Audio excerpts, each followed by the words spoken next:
Hi friends, this is 5 Minutes Talk YouTube channel. Here is Nothing Phone One Smartphone.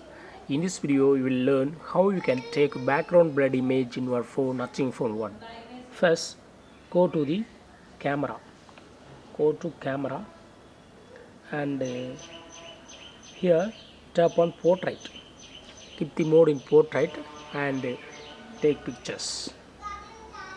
Now I take this picture.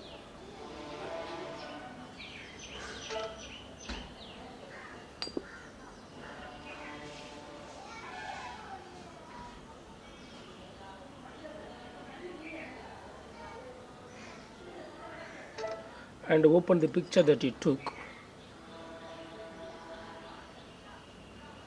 and see here. Background is blurred. Subject is clear and background is blurred.